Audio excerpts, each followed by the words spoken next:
Bueno, buenos días, bueno, en realidad buenas noches para todos y para todas. Como les había contado, en la clase que tuvimos ayer viernes, vamos a tener dos sesiones asincrónicas, una sobre constitucionalismo en Estados Unidos y la otra sobre constitucionalismo en Francia, o más bien sobre los orígenes del constitucionalismo estadounidense y francés, porque si uno diera un módulo completo de constitucionalismo estadounidense, le tocaría abarcar mucho más que lo que vamos a ver acá, porque acá vamos a ver solo los orígenes. Entonces, pues bienvenidos a esta sesión asincrónica que espero que les sea útil. Entonces arranquemos. Esta sesión, entonces, como les digo, es sobre, sobre los orígenes del constitucionalismo y de manera concreta sobre el caso estadounidense. Entonces, ¿qué vamos a ver? Como siempre voy a justificar un poco la importancia de este tema y ya eso lo hacemos rápidamente. De hecho, ya bueno, es mucho algo que ya no he hecho, no toca ni justificarlo porque se los he dicho ya en varias sesiones. Después vamos a ver una sección histórica, igual que la vez pasada. Vamos a ver como primero una sección, como una explicación del contexto histórico estructural que había en Estados Unidos antes de la Revolución estadounidense y antes de que se formara precisamente esa tradición constitucional en los Estados Unidos. Y vamos a ver cómo ese contexto histórico estructural ayuda o digamos que explica en parte lo que se forma en Estados Unidos. Y después vamos a ver como los eventos centrales fundacionales del constitucionalismo estadounidense, como la Declaración de Independencia de 1776, como la Constitución de Estados Unidos de 1787, y vamos a ver precisamente cuáles fueron como los debates constitucionales teóricos y prácticos principales que se dieron en ese proceso de evolución constitucional en Estados Unidos. Entonces arranquemos por la relevancia del tema.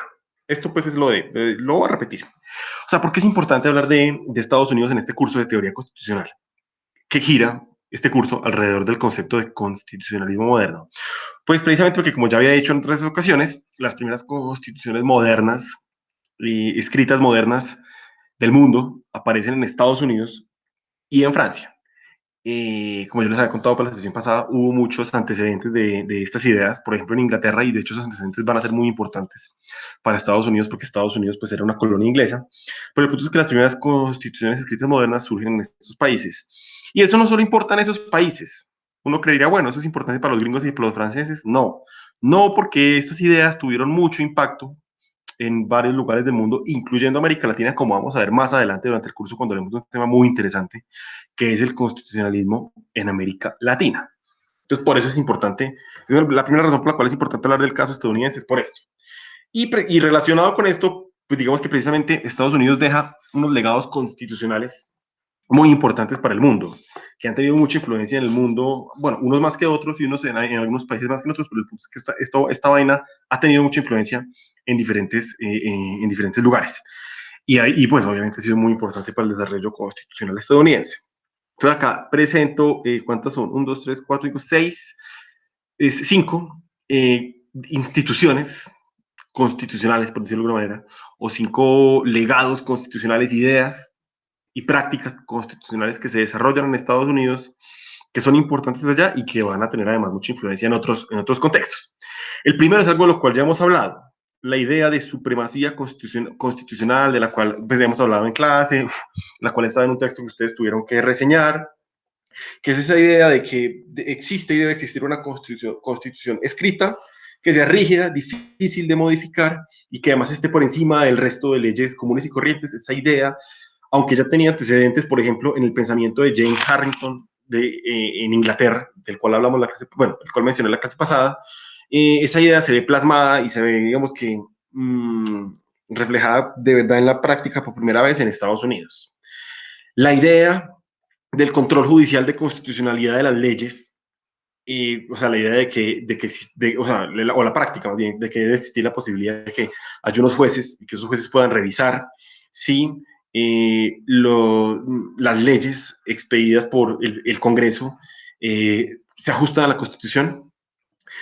Esa posibilidad de los jueces de revisar eso e inaplicar leyes y argumentar que las inaplican porque por encima de ellas está la Constitución y al menos en un caso concreto, la ley va en contra de la Constitución. Esa idea tan poderosa que le da tanto poder a los jueces, incluso por encima del Congreso, es una idea que surge en Estados Unidos. El control judicial de constitucionalidad de las leyes es una institución que aparece en Estados Unidos por primera vez.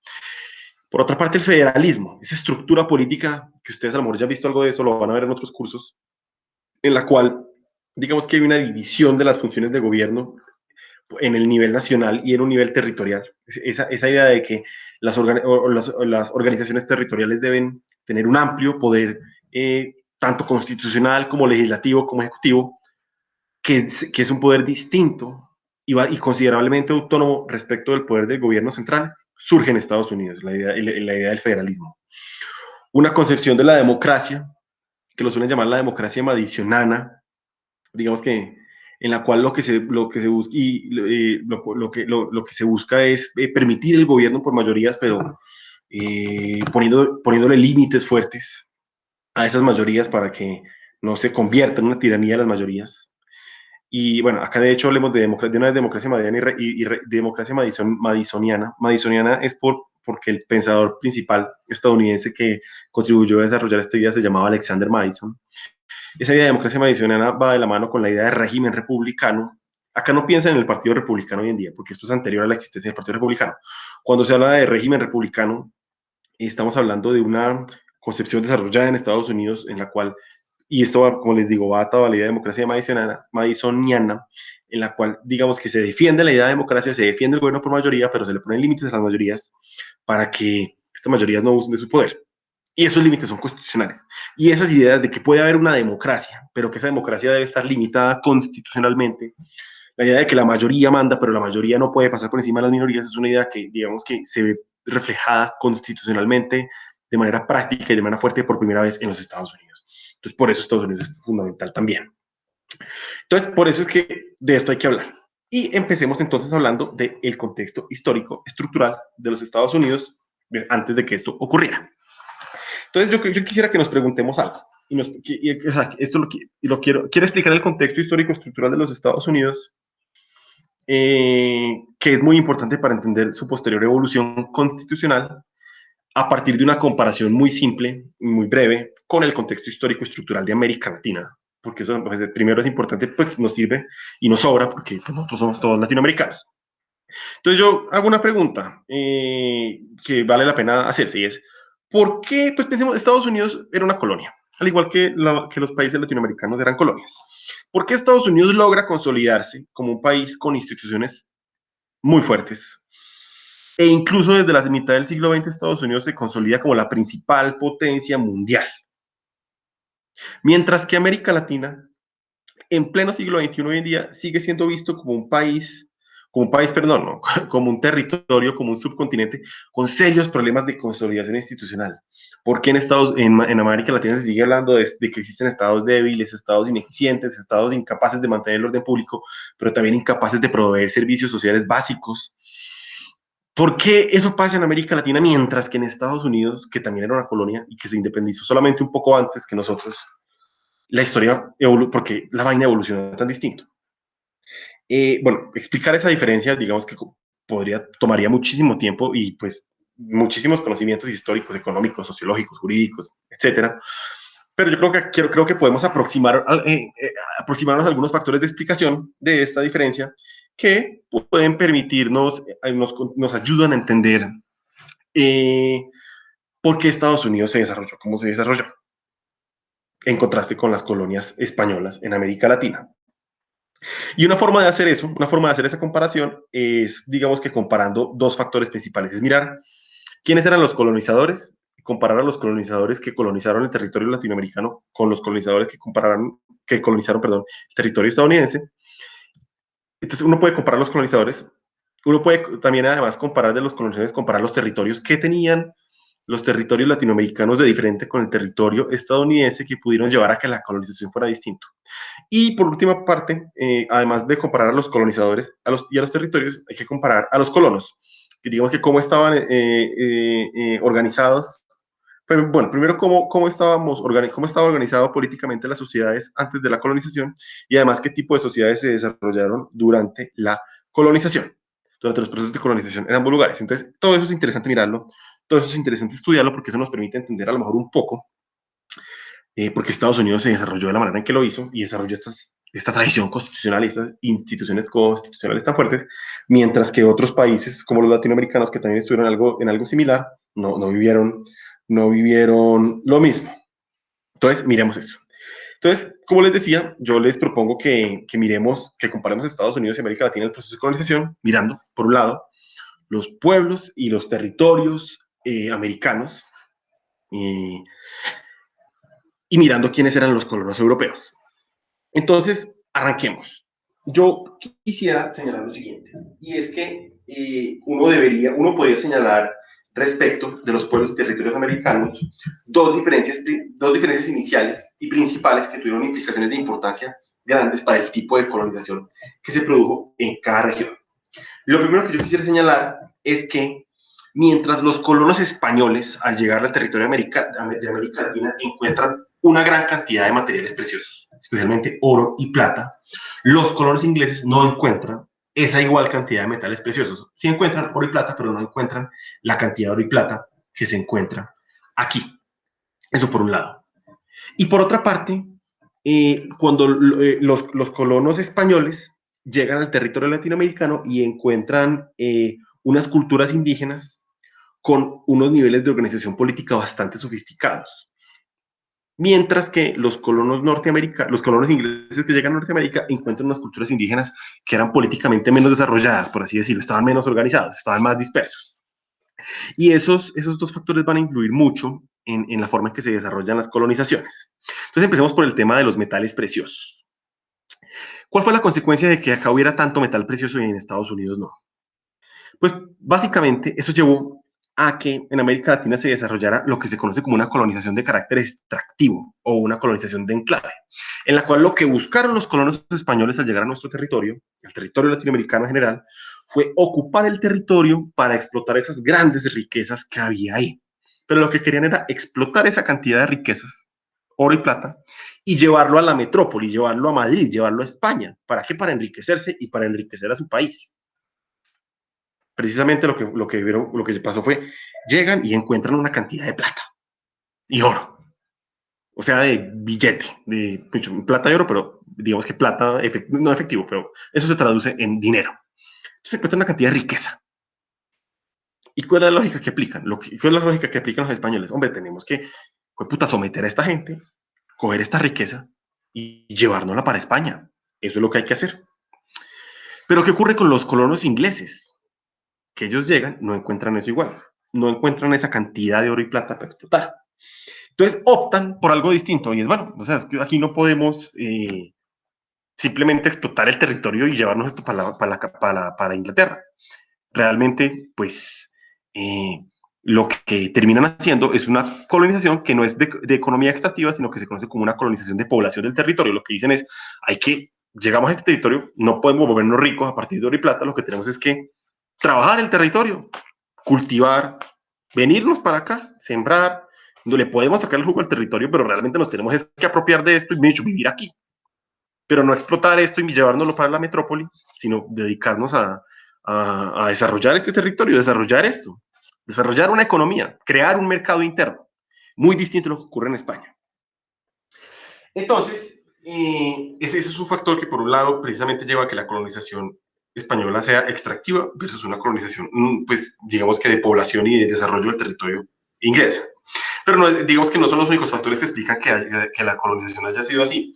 Por otra parte, como yo les mencionaba, las culturas indígenas de América Latina, de lo que hoy en día es América Latina, estaban eran políticamente más sofisticadas y más desarrolladas, mientras que las de Estados Unidos eran lo que hoy es Estados Unidos, estaban más dispersas. Curiosamente, uno podría creer que entonces era más fácil explotar a los gringos. Bueno, perdón, a los gringos no, a los nativos que habitaban el territorio estadounidense, no eran gringos, los gringos son los que hay hoy en día. Entonces uno podría creer que era más fácil explotarlos porque estaban más desorganizados. Pero resulta que no, porque resultó más fácil explotar a los indígenas de acá. ¿Por qué? Porque al estar más organizados, lo que necesitaban los colonizadores era básicamente dominar a los que mandaban para a través de ellos explotar de ahí para abajo a los que estaban por debajo de ellos en sus estructuras políticas. Mientras que para los colonos ingleses eso fue más difícil porque hacer culturas indígenas menos organizadas y menos cohesionadas, era más complicado simplemente dominar a uno y dominar a unos pocos para con eso dominar al resto. No podían, les tocaba hacer un proceso de dominación, pues que era más difícil, más complicado, les costaba más trabajo. Y bueno, y precisamente por eso, precisamente como era más difícil, entonces para los ingleses y más fácil para los españoles fue más fácil utilizar a esos indígenas para desarrollar su propia colonización extractiva. Mientras que a los colonos ingleses les tocó un poco, suena raro, pero echarse al hombro el trabajo de explotar el territorio, porque era más complicado depender de las culturas indígenas que residían en el territorio que hoy es Estados Unidos, que hoy es Norteamérica. Entonces, eso también influyó en que la colonización española fuera una colonización más extractiva o extractiva frente a la de los ingleses, que fue distinta.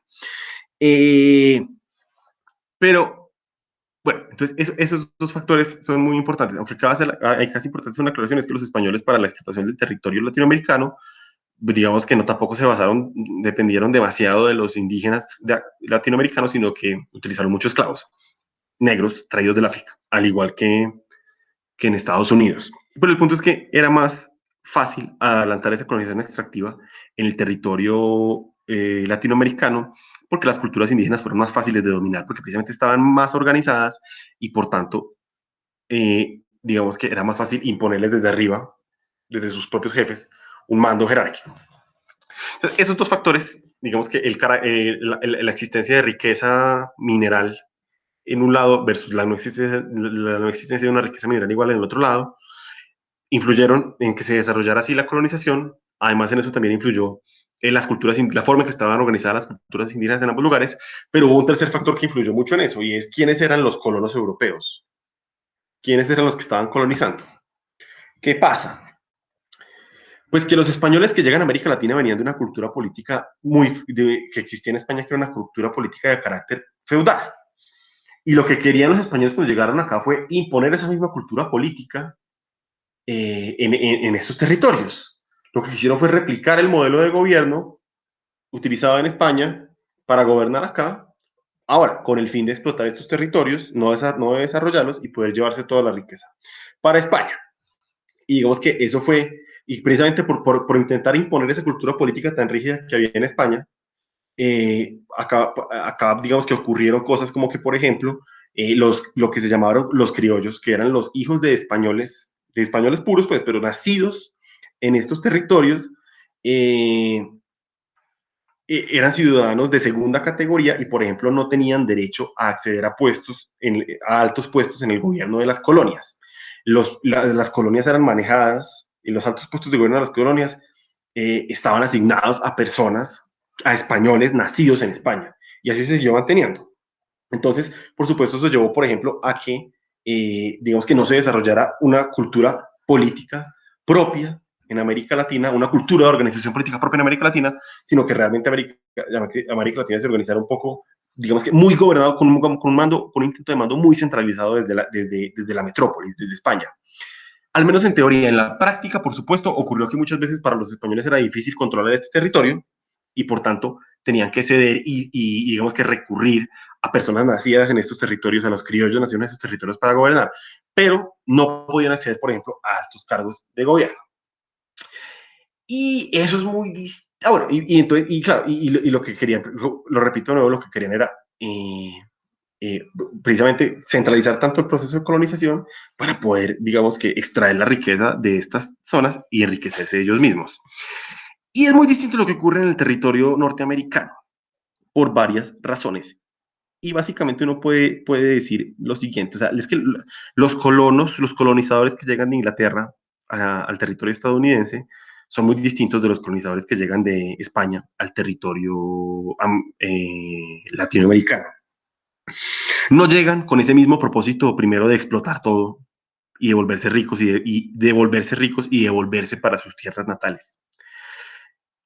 De hecho, llegan con el propósito de quedarse, muchos de los colonos ingleses. Y eso, por supuesto, ese propósito de quedarse les lleva a interesarse por desarrollar ese territorio porque, digamos que lo que quieren es construir su propio lugar ahí. ¿Pero por qué? ¿Por qué ocurre eso? Pues por varias razones. Digamos que en el momento en que inicia duro la colonización inglesa de los territorios norteamericanos, es un momento de gran turbulencia social y política en Inglaterra. Y esto está relacionado con lo que vimos en la clase pasada. Eh, el momento en que inicia la colonización, en que inicia en serio pues, la colonización inglesa de los territorios norteamericanos, coincide con el momento en que el absolutismo monárquico se intenta consolidar en Inglaterra y el Parlamento inicia su proceso de resistencia de ese absolutismo monárquico. Entonces, eh, entonces digamos que primero hay un periodo de mucha turbulencia social, porque eso es el periodo de la guerra civil, del choque entre la corona y el parlamento. Eso lleva, por ejemplo, a que eh, ciertos grupos que quieren evitar eso y se intenten ir de Inglaterra y ven en las colonias una oportunidad para irse y alejarse de eso que está pasando, de la guerra civil, de la violencia, de la inestabilidad política y social. Por otra parte, recuerden que uno de los elementos centrales de todos estos conflictos en Inglaterra, como yo lo mencioné en la clase pasada, fue la separación de la iglesia anglicana de la iglesia católica. Y eso derivó en muchos conflictos religiosos. Eso derivó en muchos conflictos religiosos y digamos que en esa época Inglaterra fue un país con graves conflictos religiosos y con una fuerte persecución religiosa contra iglesias minoritarias que desafiaron a la iglesia que se impuso en Inglaterra, que fue la iglesia anglicana, como por ejemplo los puritanos, los baptistas, los presbiterianos y miembros de otras confesiones minoritarias menores que eran perseguidos. Entonces, eso llevó también a que desde Inglaterra los integrantes de esas confesiones minoritarias religiosas, pues también se fueran. Y no se fueran no con la idea de irse para volver, sino que dijeran un poco, bueno, pues vámonos para las colonias y nos alejamos de esta persecución.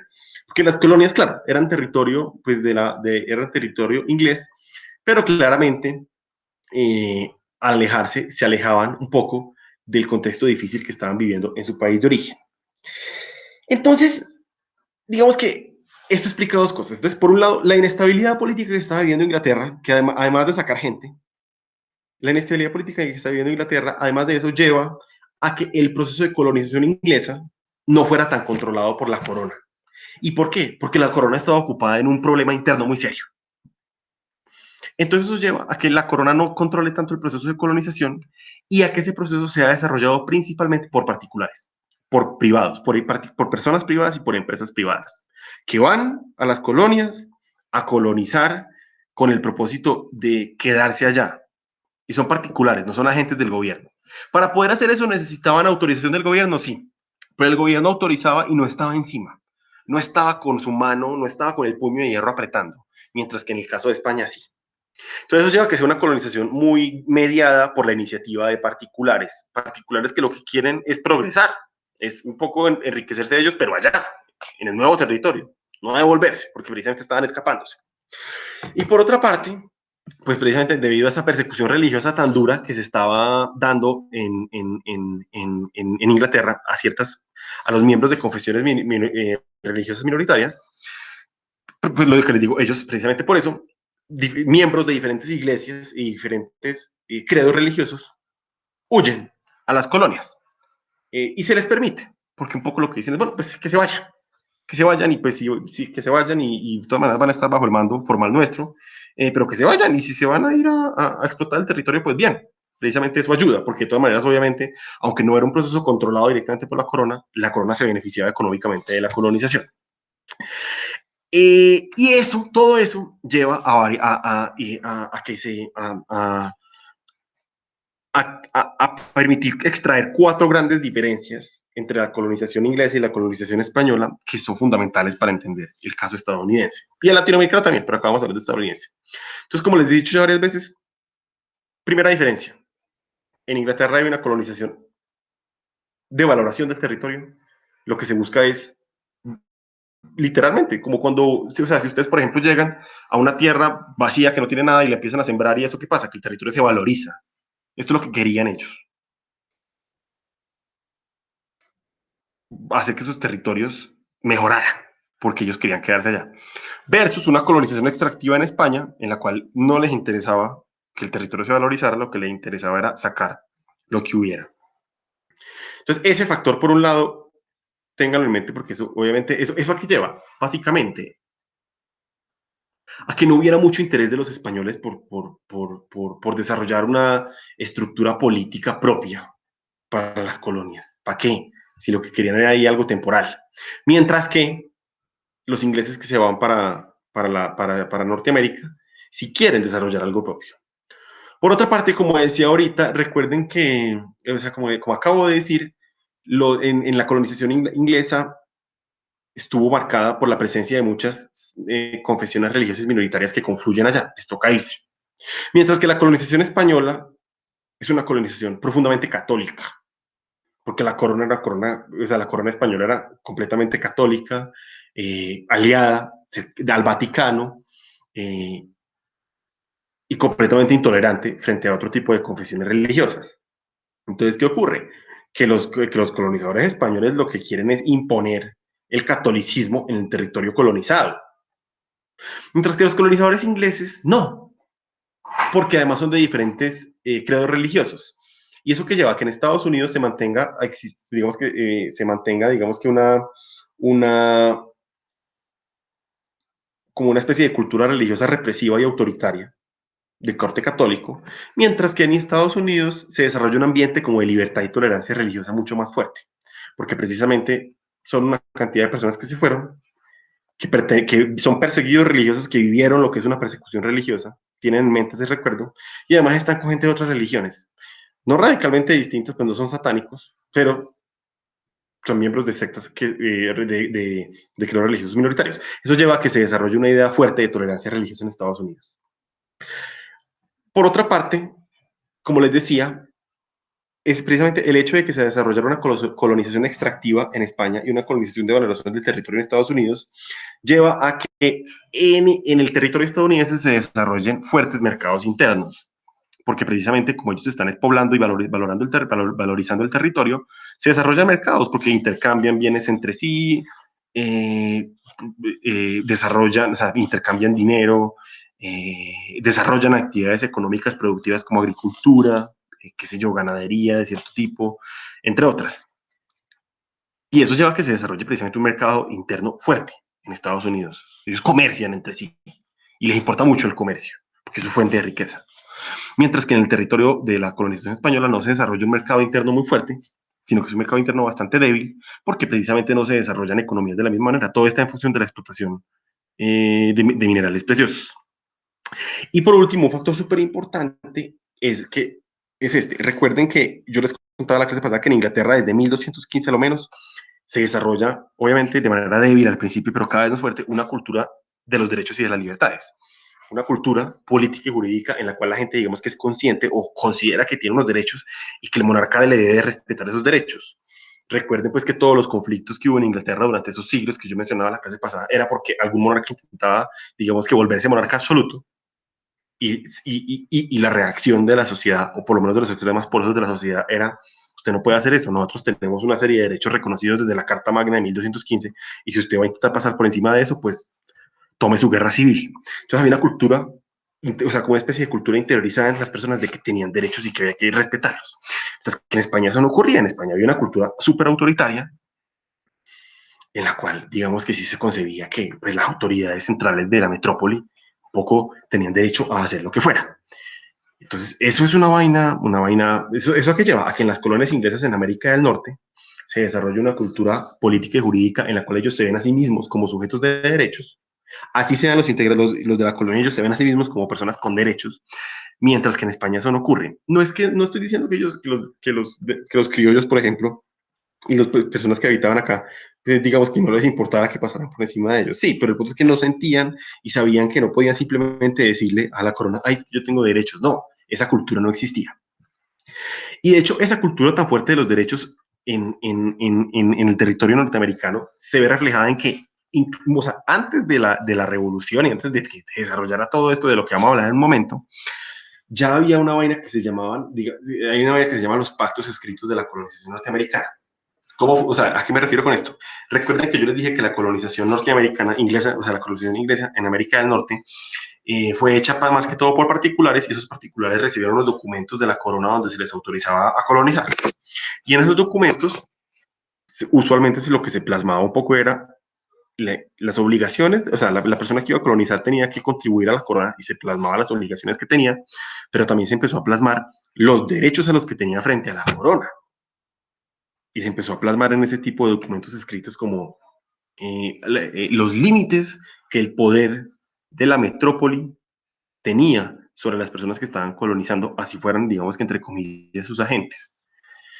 E incluso en algunos de esos documentos se establecía ya, incluso no solo, sino que se establecía cuáles eran los derechos, pues eso es muy avanzado para la época, se establecía cuáles iban a ser los derechos de los nativos indígenas que habitaban en el territorio que iban a colonizar. Se establecía, bueno, se va a hacer una colonización, pero se tienen que respetar unos, unos derechos mínimos, aunque no estamos hablando todavía de derechos como los tenemos hoy, pero se tienen que establecer y respetar los derechos mínimos, incluso de los indígenas que están allá.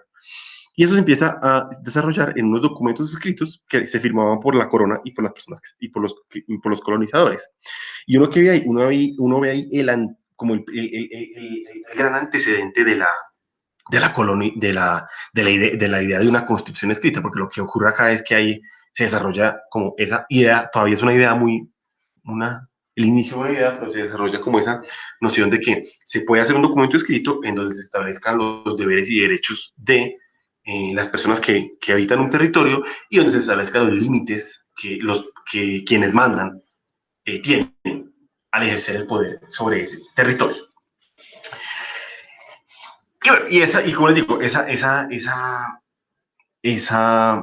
cultura de los derechos va a tener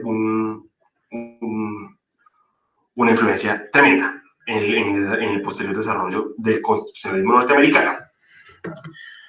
Entonces, lo que quiero es que hablemos precisamente, después de ese contexto histórico de lo que estaba ocurriendo antes de la revolución, quiero que hablemos precisamente del proceso revolucionario y de la manera en que se desarrolla la revolución en Estados Unidos y los orígenes precisamente de ese constitucionalismo estadounidense. Entonces, miremos esos eventos centrales y los principales debates en la evolución constitucional de Estados Unidos. Entonces, creo que hablemos acá de varias cosas. Ubiquémonos en lo siguiente. Quiero que hablemos básicamente de dos cosas, de la Declaración de Independencia de 1776 y de la Constitución estadounidense de 1787. Por separado, están muy unidas, una es anterior a la otra y es como un antecedente de la otra, pero entonces quiero que hablemos de ella, pero quiero que miremos precisamente cómo fue el contexto de desarrollo de eso. Entonces, antes de hablar de la Constitución, hablemos de la Declaración de Independencia. Entonces, ¿cuál es el contexto de la Declaración de Independencia? Tengan en cuenta lo siguiente. Entre 1689 y 1773, Inglaterra y Francia estuvieron en un estado de guerra casi que permanente. No estaban todo el tiempo en el campo de batalla, pero estaban en un contexto de guerra casi que permanente. En un periodo muy largo, entre 1689 y 1773. ¿Y qué ocurre? Que una de las guerras más duras que hay en esa época es la Guerra de los 7 años. Se conoce como la Guerra de los 7 años, que es una guerra que se desarrolla entre 1756 y 1763. Y básicamente, eso es una guerra, como les digo, entre Inglaterra y Francia. Pero ¿qué es importante? ¿Por qué importa una guerra de Inglaterra y Francia para Estados Unidos?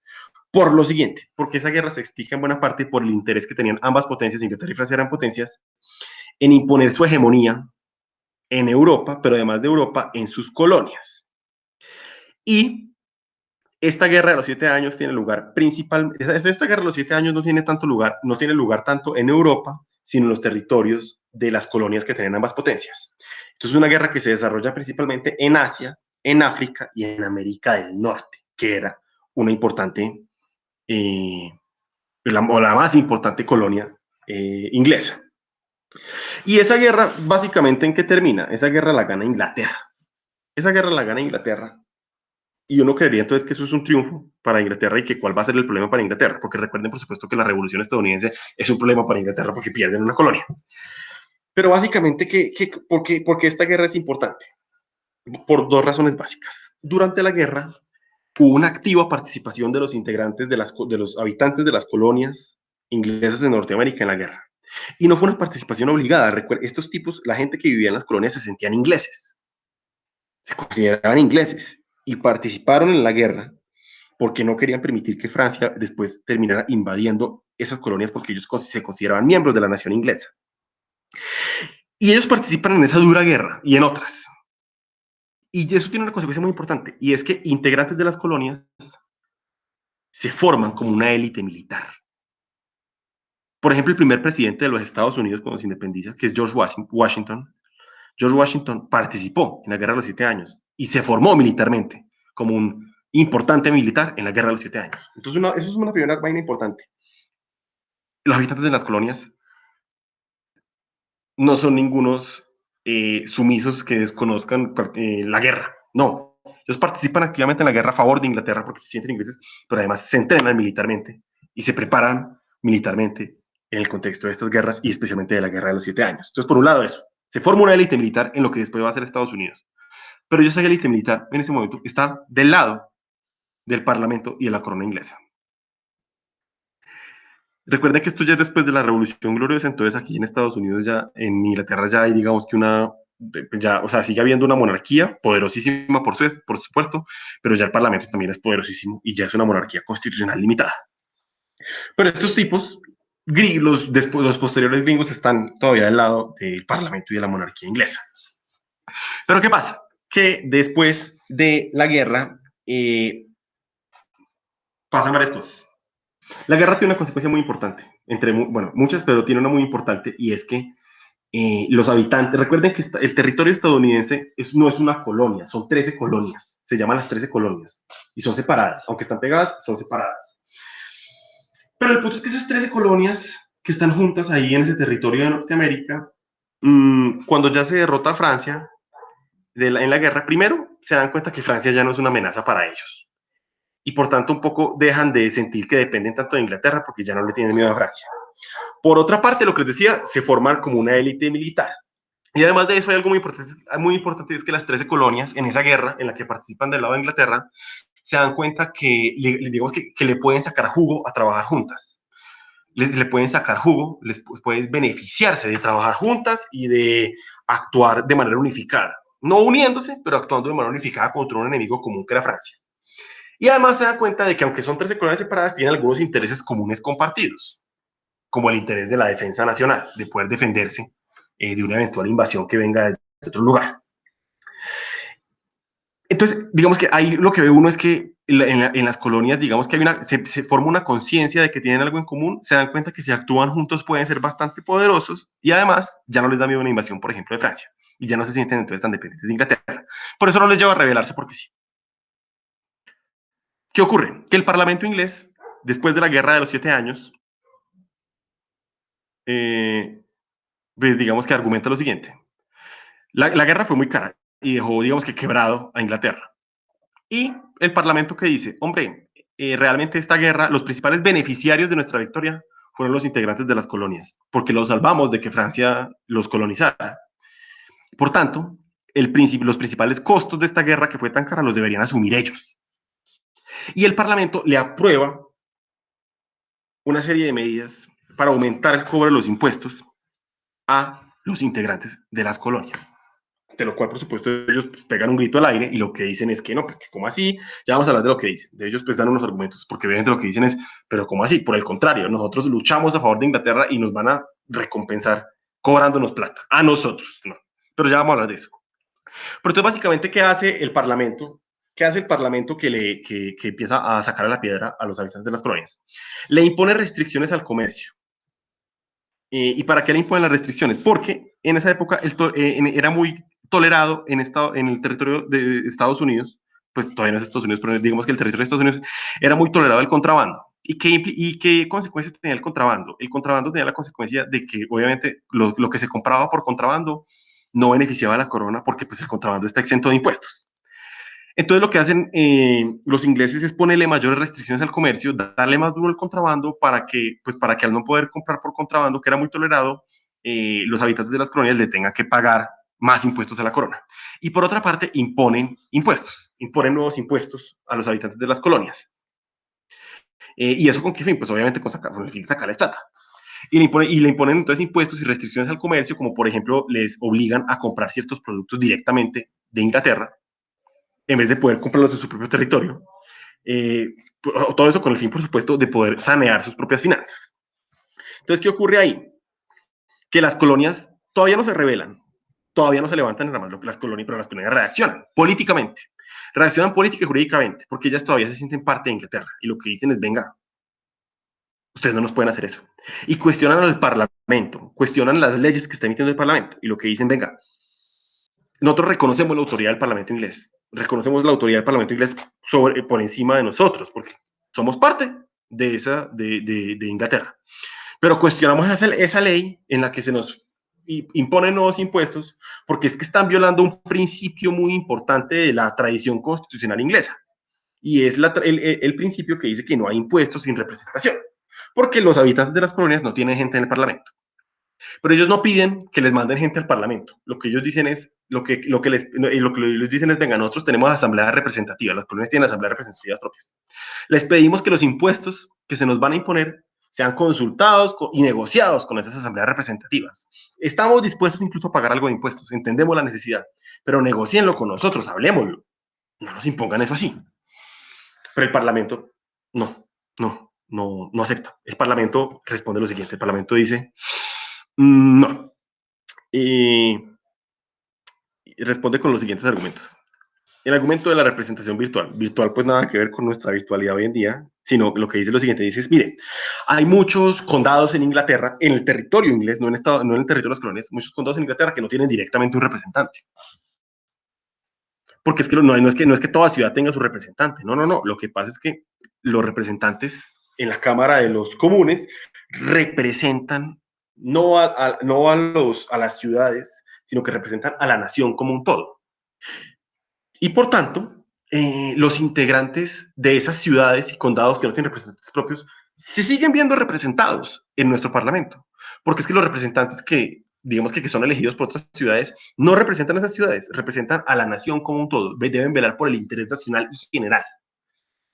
Entonces, y lo que dicen es, por tanto, los integrantes de esas ciudades inglesas que no tienen representantes directamente están representados, lo dicen, están representados virtualmente en el Parlamento, y lo mismo aplica para los miembros de las colonias. Sí, no tienen gente directamente, pero pues ustedes son parte de la nación y por tanto están representados virtualmente en el Parlamento.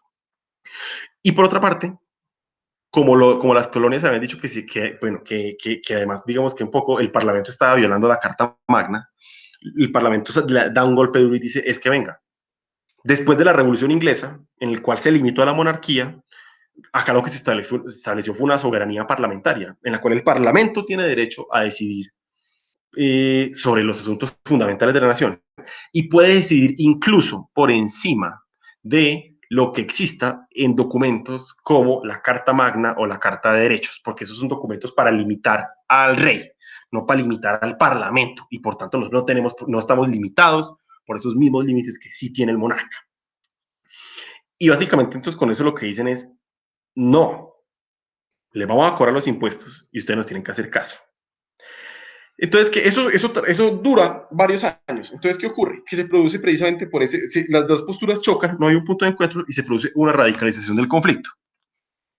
Y lo que originalmente era una discusión legal y constitucional sobre si la ley aprobada por el Parlamento violaba la tradición constitucional inglesa o no, lo que era originalmente una discusión constitucional se transforma en una revolución. Porque entonces, ¿qué pasa? Que los habitantes de las colonias lo que dicen es, pues no, o sea, no vamos a aceptar eso. No vamos a aceptar eso. ¿Y qué pasa? Se radicaliza el conflicto y en 1776 las colonias emiten y firmen la famosa Declaración de Independencia de 1776. ¿Y qué dice la Declaración de Independencia? Dice varias cosas, pero yo creo que el contenido se puede resumir de una manera muy sencilla. Se puede resumir a la manera de un silogismo. Yo no sé si ustedes sepan qué es un silogismo, no importa, busquen en internet y entienden, pero pues lo voy a explicar de todas formas. Un silogismo es un razonamiento que está formado por dos premisas. Una premisa mayor, una premisa menor. Y en un silogismo, cuando uno junta la premisa mayor y la premisa menor, extrae una conclusión natural, una conclusión derivada de las dos premisas. O sea, un silogismo está compuesto por el argumento 1, donde se expone algo de carácter general, el argumento 2, donde se expone algo de carácter particular, y una conclusión, que es la conclusión natural derivada de juntar el argumento general con el argumento particular. Entonces, ¿cuál es la premisa mayor o el argumento general de la Declaración de Independencia? Y esto acá, por eso es tan importante que hubiéramos hablado la semana pasada no, ayer, de de Inglaterra y de autores como Locke. La premisa mayor de la declaración está fundamentada en, pues, o sea, está muy inspirada en las ideas de Locke. Porque básicamente, ¿qué dice por un lado la Declaración de Independencia? La Declaración de Independencia dice lo siguiente. Dice, existen derechos naturales que tienen todas las personas. Que eso es, como vimos ayer, lo que ha sostenido Locke. Existe que el Estado no es un fin en sí mismo, no se justifica en sí mismo, sino que se justifica en cuanto tenga como, en cuanto se dedique y exista para proteger esos derechos naturales de las personas. Ese es el fin del Estado. Recuerden que eso es algo lo que decía Locke, hay derechos naturales y el Estado existe para protegerlos. Y por otra parte, como decía Locke también, pues cuando el Estado no cumple con ese deber de proteger los derechos naturales de las personas, y peor aún, cuando él mismo viola esos derechos naturales, las personas que están sometidas a la autoridad del Estado pueden rebelarse y desconocer esa autoridad. Eso es lo que dice la premisa mayor. Los derechos naturales son la única justificación del Estado. Y pues si el Estado no los cumple, no los respeta, se puede hacer una rebelión contra el Estado. ¿Cuál es el argumento, la premisa mayor o el argumento de carácter particular que contiene la Declaración de Independencia? Dice, bombe, las autoridades inglesas están violando los derechos naturales de los habitantes de las colonias. Están cometiendo una cantidad de atropellos y arbitrariedades. Hemos respetado históricamente la autoridad del Parlamento inglés y de la corona inglesa. Y a pesar de eso, están pasando por encima de nosotros. Nos dicen que somos miembros de ellos, de la nación inglesa, pero están pasando por encima de nosotros para beneficiarse allá en Europa, pues que están allá. Y enumera una cantidad de abusos y atropellos, entre otros los impuestos que se habían puesto de manera arbitraria. ¿Y cuál es la conclusión lógica de eso para las colonias? Hombre, los derechos naturales son la única justificación del Estado. Y uno puede revelar si el Estado los viola. El Estado inglés está violando los derechos naturales de los miembros de las colonias. Por tanto, como dice ahí, y esto lo dice la Declaración de Independencia, por tanto, estas colonias son y deben serlo por derecho Estados libres e independientes. Y quedamos libres de toda lealtad a la corona británica y al Parlamento británico porque dejaron de cumplir con la función básica que debe cumplir, que es respetar nuestros derechos. Ese es el argumento central de la Declaración de Independencia. Ahora, entonces, ¿qué pasa? Se emite la Declaración de Independencia. Pero, por supuesto, después de la declaración es muy importante, pero es un antecedente de la Constitución. Entonces, ¿qué pasa después de la... Ustedes que, pues, yo sé que no estamos en vivo, pero yo acá les preguntaría, ¿qué creen que dijo Inglaterra? Que se relajó y dijo, ah, pues puta, nos jodimos, se independizaron. Por supuesto que no. Después de la declaración de independencia, obviamente Inglaterra dice, coman mierda, lo vamos a aplastar, y se desata una guerra, que es la famosa Guerra de Independencia, que dura entre 1776, cuando se emite la declaración, y 1783. ¿Y quién la gana? Pues las colonias. Logran expulsar a Inglaterra de las 13 colonias y logran efectivamente independizarse. Ahora bien, cuando empieza la guerra de independencia, digamos que las 13 colonias firman un documento que podría verse como una especie de preconstitución, que se llama los artículos de la Confederación. ¿Y qué es los artículos de la Confederación? Es un documento mediante el cual las 13 colonias, digo, es una especie de tratado internacional, porque recuerden que estas 13 colonias se ven a sí mismas como estados independientes. Y lo que dicen es, venga, somos estados independientes, pero tenemos asuntos de interés común. Por tanto, firmemos un tratado para la defensa mutua. Y esos son los artículos de la Confederación. Un tratado para unirse, para luchar contra los ingleses. Y por supuesto, mientras dura la guerra, sirve. Pero ¿qué pasa?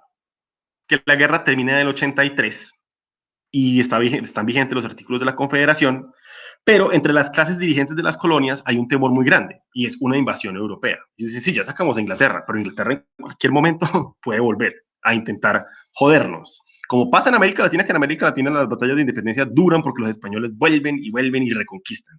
Y los vuelven a sacar y reconquistan. Y por eso Simón Bolívar se gastó media vida peleando contra los españoles. Eso pasa después, obviamente, de esto, pero el temor que lo tenían los gringos ya era pues un temor serio, y era nos pueden invadir. Y no solo Inglaterra, Francia podría aprovechar, cualquiera podría aprovechar, porque estamos recién salidos de una guerra, estamos débiles, y somos 3 estados independientes. Una potencia europea nos podría invadir. Y por eso deciden reunirse en mayo de 1787, se convoca algo que se llama la Convención de Filadelfia. Se reúnen representantes, las élites de las colonias se reúnen en Filadelfia con el propósito original de hacer una reforma a los artículos de la Confederación. La van a reformar. Pero una vez reunidos, la primera decisión que toman es la siguiente. Dicen, venga, nosotros no podemos limitarnos a reformar esto. La verdad, nosotros necesitamos redactar una nueva constitución. Nosotros no nos podemos quedar con un tratado internacional. Nosotros nos tenemos que unir. Somos 13 colonias, pero no podemos actuar y seguir con esto de que somos 13 colonias separadas. Tenemos que unir y actuar juntos. Obviamente eso es duro porque estamos hablando de tres estados distintos. Es como que nos decidiéramos por alguna situación coyuntural Colombia, Venezuela, Ecuador, Argentina, Brasil, Uruguay, Paraguay y varios países de América Latina y dijéramos, bueno, nos vamos a unir bajo uno. Eso no es una vaina sencilla. Por supuesto genera mucha resistencia entre ciertos sectores y ciertos miembros de las colonias que dicen, perdón, ¿cómo nos vamos a unir? Pues nosotros no somos una nación. Somos 3 estados con intereses comerciales y militares comunes, pero no un estado. Y de hecho, a los que cuando ya la convención decide, la convención lo que dice es, decide derogar los artículos de la Confederación y redactar una nueva constitución para unirse. Eso, por supuesto, genera mucha polémica. Pero eso se logra superar eventualmente. No tan fácil, pero se logra superar.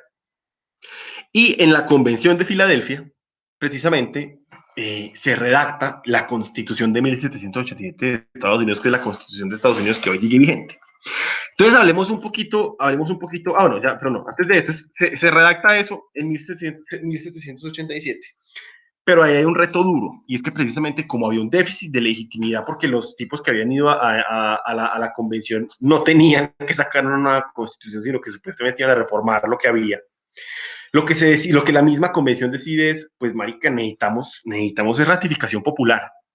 Y se establece en la misma constitución que la constitución solamente entrará a vigencia si 9 de los 13 estados votan a favor de la nueva constitución.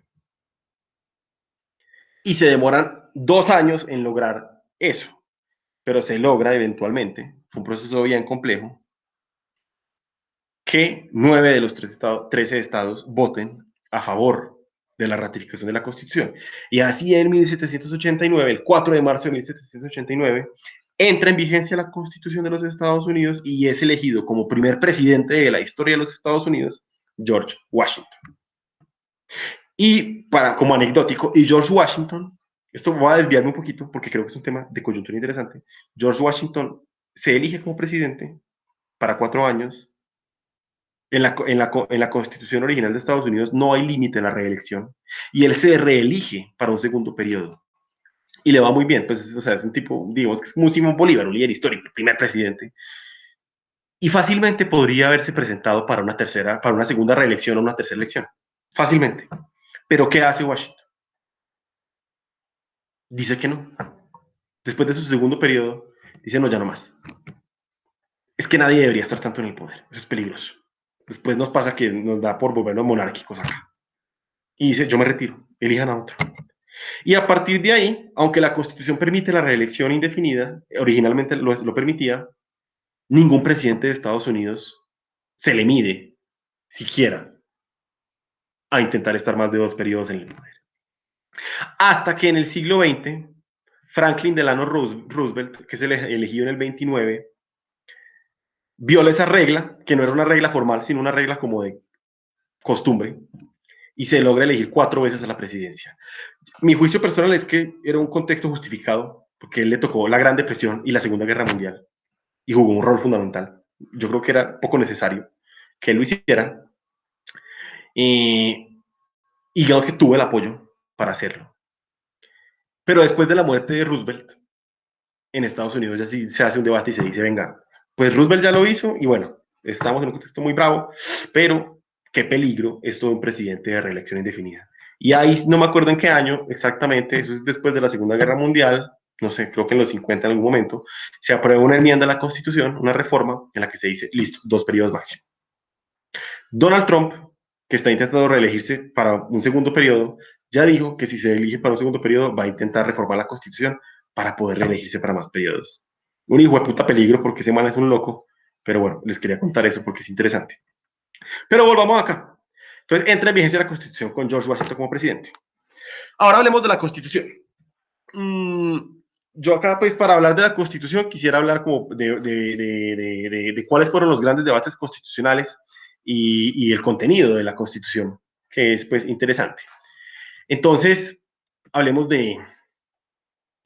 ya les muestro. Es que tengo, listo. Entonces, ¿qué vale la pena señalar de la Constitución de Estados Unidos tal como fue concebida originalmente? Primero que hubo unos consensos de partida en la Convención. Aunque hubo resistencias, digamos que de personas que no estaban en la Convención Constituyente de Filadelfia hubo unos consensos de partida. Primer consenso, vamos a hacer una constitución para un nuevo Estado. No vamos a hacer tres estados separados, esto no es un tratado internacional, vamos a hacer un solo Estado. ¿Qué tipo de Estado? Ya lo veremos, pero vamos a hacer un solo Estado. Por otra parte, vamos a hacer un gobierno republicano. ¿A qué se referían ellos por republicano? No al partido republicano. Ellos, los gringos y los constituyentes gringos le tenían mucho miedo a la palabra democracia porque asociaban democracia con exceso de las mayorías. Entonces lo que dicen es, ay, no hablemos de democracia, es que democracia es como complicado, es peligroso. Hablemos de gobierno republicano, que es un gobierno mayoritario con votación y elección por mayorías, pero un gobierno representativo. Aquí no hay asambleas a lo griego, acá no hay democracia directa, eso no es lo que queremos porque eso es la fórmula para la tiranía de la mayoría.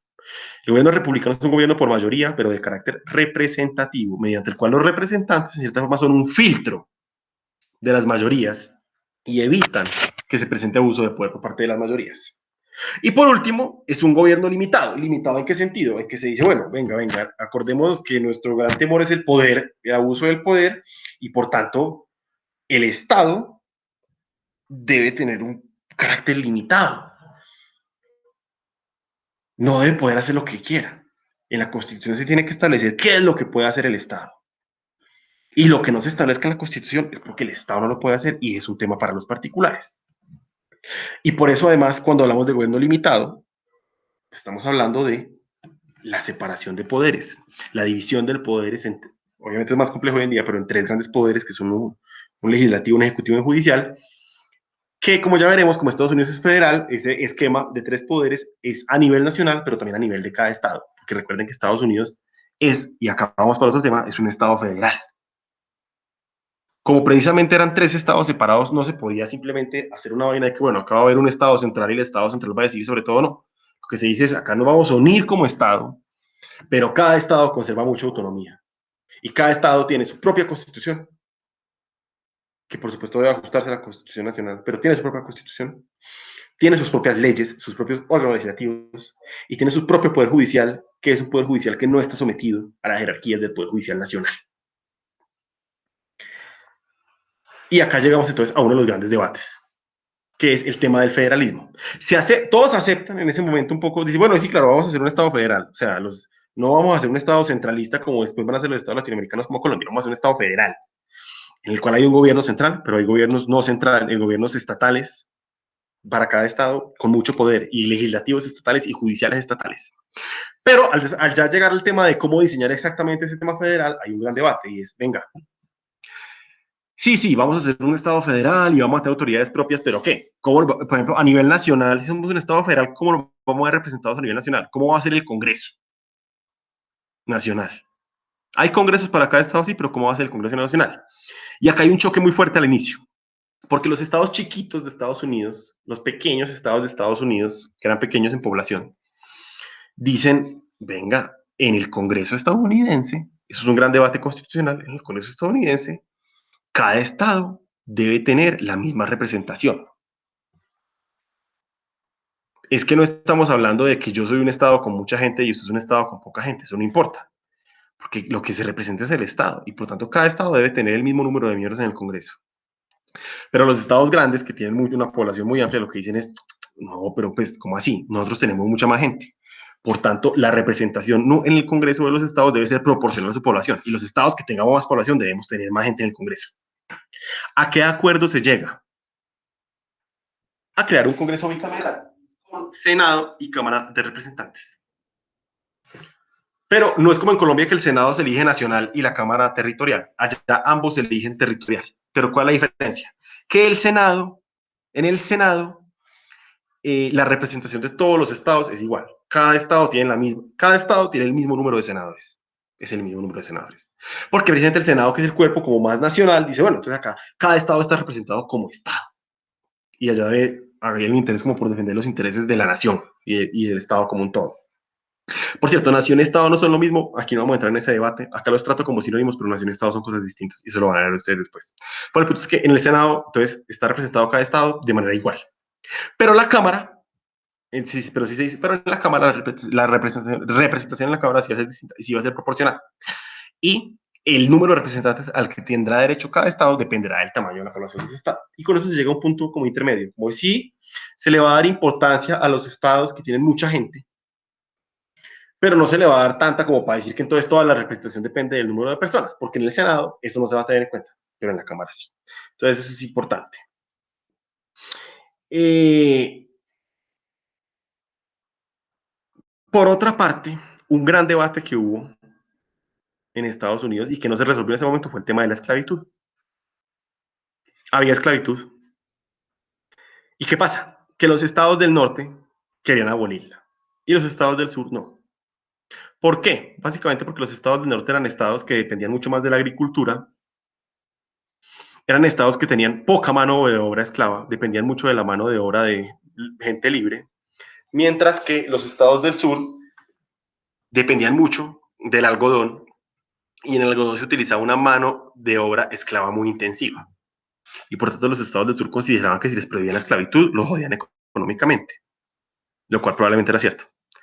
Por supuesto, hubo quienes desde el norte dijeron, pues el argumento era, bueno, pero es que además del tema económico, venga, nuestra declaración de independencia y nuestra constitución no hace sino hablar de los derechos naturales y la esclavitud es tal vez la mayor violación, los derechos naturales. Pero ¿qué pasa? Que es un debate ese fue un debate tan complicado que estuvo a punto de impedir la constitución. Era tal la diferencia que digamos que los constituyentes se dieron cuenta que si se enfrascaban en ese debate, pues básicamente se iban a quedar sin constitución. ¿Y qué pasa? Que se decide aplazar el tema. Y lo que se dice es, bueno, pues que cada estado decida. Y no me acuerdo, pero se establece, no me acuerdo cuánto tiempo es, pero se establece una cláusula según la cual el tema de la esclavitud no podrá ser discutido a nivel nacional por 50 años o algo así, que cada estado decida. Y por eso unos estados permitían la esclavitud y otros no. Ahora, ese fue un problema duro. Primero, creo que muestra mucho las contradicciones del constitucionalismo estadounidense. El constitucionalismo estadounidense es admirable en muchos sentidos. Su discurso sobre las libertades y los derechos, que en muchos aspectos fue real y sirvió para la gente, tenía un gran vicio, es que uno dice, sí, ese discurso es muy lindo, y muy lindo como benefició a tanta gente, pero venga, ustedes mantuvieron la esclavitud, y eso es una vaina brutal. Y uno fácilmente podría argumentar y decir, no, pero es que en esa época pues no había la conciencia que hoy en día, y es cierto, la forma de pensar era distinta, pero realmente piensen, por ejemplo, lo siguiente, Simón Bolívar en América Latina, Simón Bolívar, aunque no lo logró, fue en sus escritos siempre hubo una crítica y siempre sostuvo que la esclavitud era como una de las mayores aberraciones de la humanidad. Entonces no es que, digamos que en esta época nadie dijera que la esclavitud era mala. Ya mucha gente hablaba y decía que la esclavitud era una vaina monstruosa. Pero bueno, por temas prácticos se aplazó el debate y ese debate solo se solucionaría. Precisamente miren que realmente fue tan duro, era tan duro el tema que a raíz de la esclavitud, en buena parte a raíz de eso, en 1860 en Estados Unidos estalla una guerra civil brutal que dura 5 años, que se llamó la Guerra de Secesión, mediante la cual los estados del sur se intentaron independizar de Estados Unidos precisamente para poder mantener la esclavitud porque la querían eliminar. Y solamente cuando los estados del norte ganan la guerra de secesión y someten a los del sur, logran eliminar la esclavitud. Entonces, se necesitó una guerra civil brutal para eliminar la esclavitud. Un tema brutal, pero bueno, muy interesante. Y ya llegando al final de la clase, ¿cuál es la otra gran innovación constitucional de los Estados Unidos? Esa idea de la democracia madisoniana y el control de constitucional de las leyes como parte de eso. Lo que quiero decir acá es lo siguiente, y está muy relacionado con el tema del gobierno republicano, y es que uno de los grandes aportes del constitucionalismo estadounidense al constitucionalismo grande como tal es la noción de democracia madisoniana, principalmente defendida por Alexander Madison.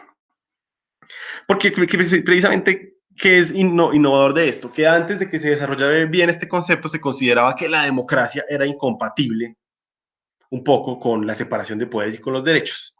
O sea, no del todo, pues por supuesto en Estados Unidos ya había, perdón, en Inglaterra ya había, por ejemplo, gérmenes de esto, pero digamos que se consideraba que cualquier intento de organización seriamente democrática del poder, recuerden que Inglaterra, por ejemplo, todavía está muy mediada por una concepción de monarquía constitucional, se consideraba que cualquier intento de organización democrática del poder era muy peligroso para las minorías y llevaba fácilmente al abuso de las mayorías. Y precisamente lo que intenta esta noción de democracia madisoniana es conciliar esa idea de que el poder debe basarse en el voto popular con el establecimiento de controles a las mayorías. Y eso lo hace Estados Unidos básicamente mediante el establecimiento de una serie de instituciones que permiten que exista voto popular y elección democrática y elección mayoritaria, pero la limita. ¿Y cuáles son nuestros mecanismos institucionales principales que se utilizan? Por un lado, evitar mayorías estables y duraderas. ¿Cómo funciona esto? ¿Qué quiere decir eso? Yo no sé si ustedes pillan eso en noticias, pero miren noticias de Estados Unidos. Ustedes van a ver que en Estados Unidos se elige Congreso. Cada 2 años hay elecciones al Congreso. Y bueno, y la de presidentes cada 4. Y esas elecciones al Congreso no coinciden con la elección presidencial. Mientras que, por ejemplo, en Colombia, cada 4 años elegimos a los congresistas en mayo, creo que es, y al presidente en julio del mismo año. En Estados Unidos no, en Estados Unidos se elige al presidente, después se elige a una mitad del Congreso y después a otra mitad del Congreso, 2 años después. Y el Congreso por eso como que va rotando, rota la mitad y a los 2 años rota la otra mitad y así. O sea, cada congresista está 4 años en el poder, pero va rotando. Pero no entran todos ni salen todos al tiempo. ¿Y con qué propósito se hizo eso? ¿Por qué quedó así establecido? Porque no hay una elección general en Estados Unidos. Porque lo que se quería evitar precisamente, o sea, cuando uno centraliza, por ejemplo, si uno dice, listo, hagamos todas las elecciones ya, ¿qué puede ocurrir? Que, por ejemplo, si en ese momento hay una mayoría muy poderosa, esa mayoría se quede con todo. Si en 2022, por dar un ejemplo, Gustavo Petro logra consolidar una mayoría muy dura, de una masa mayoritaria fuerte, pues es posible que logre quedarse con la presidencia y quedarse con la mayoría del Congreso y quedar con mucho poder. O le puede pasar a otro, qué sé yo, a alguno de los de Uribe, o qué sé yo, Fajardo, bueno, mejor dicho, si alguien logra hacer eso, podría quedarse con mucho poder. Precisamente porque hay una elección general que concurre, que es al mismo tiempo. En Estados Unidos, para evitar que eso pase y se forme una mayoría todopoderosa que se apropie del Estado, se establece que tienen que separar esas elecciones en el tiempo. Y por tanto, si hoy hay una elección de esas y hay un político que tiene al pueblo con él y se ha movido y tiene a todo el mundo, ¿qué pasa? Que aunque haya la elección, no va a poder llenar todo el Congreso de su gente.